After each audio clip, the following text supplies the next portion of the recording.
சமூக அக்கறை கொண்ட இயக்குநர்களில் ஒருவரான ப. ரஞ்சித் வலுவான அரசியல் கருத்தை முன்வைத்து செயல்படுகிறார். அந்த வகையில் மாநிலத்தையே உலுக்கிய தமிழக பகுஜன் சமாஜ் கட்சி தலைவர் ஆம்ஸ்ட்ராங்கின் படுகொலையின் போதும் ஆளுங்கட்சியான திமுகவிடம் காட்டமான கேள்விகளை எழுப்பி கவனம் ஈர்த்தார். இது போதாதுன்னு தனது பண்பாட்டு தள இயக்கமான நீலம் பண்பாட்டு மையம் சார்பாக ஆம்ஸ்ட்ராங் படுகொலை தொடர்பாக முறையான விசாரணை மற்றும் பல்வேறு கோரிக்கைகளை முன்வைத்து நினைவேந்தல் பேரணியை நடத்தியுள்ளார் ரஞ்சித். இந்த நினைவேந்தல் பேரணியில் பல்வேறு இயக்கங்களைச் சேர்ந்த ஏராளமானோர் கலந்து கொண்டனர். நினைவேந்தல் மேடையில் பேசிய ரஞ்சித், அயோத்திச பாண்டிதர், அம்பேத்கர், இரட்டைமலை சீனிவாசன், MC ராஜா மற்றும் மீனம்பாள் உள்ளிட்ட தலைவர்களின் பெயர்களை குறிப்பிட்டு பேசினார். பிறப்போக்கும் எல்லா உயிருக்கும் என்ற குரலை உணர்ச்சி வசப்பட்டு பேசியிருந்தார் ரஞ்சித். இந்நிலையில் தமிழக வெற்றிக் கழக கட்சியின் கருப்பொருளாக தற்போது இந்த குரல் பயன்படுத்தப்பட்டு வருவதால் ரஞ்சித் இந்த குரலை மேற்கோள் காட்டி பேசியிருப்பது அரசியல் வட்டாரங்களில் சலசலப்பை ஏற்படுத்தியுள்ளது.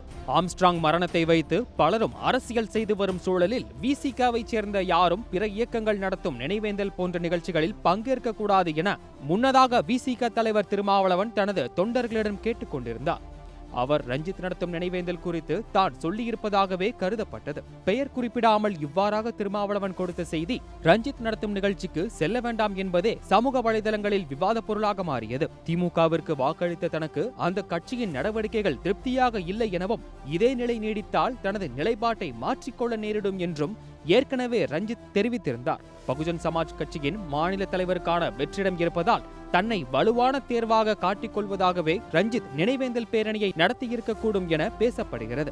தலித் அரசியலை பேசும் முன்னணி கட்சியான விசிக திமுகவை எதிர்த்து அரசியல் செய்ய தற்போதைக்கு வாய்ப்பு இல்லை. எனவே பகுஜன் சமாஜ் கட்சியில் முக்கிய பொறுப்பை பெறுவதோடு திமுக எதிர்ப்பு நிலைப்பாட்டை முன்னிறுத்தி தவேக உள்ளிட்ட கட்சிகளை ஒன்றிணைத்து 2026ஆம் ஆண்டுக்கான 3ஆம் அணியை உருவாக்க திட்டம் இருக்குமோ என்றும் அரசியல் விமர்சகர்கள் கேள்வி எழுப்புகின்றனர்.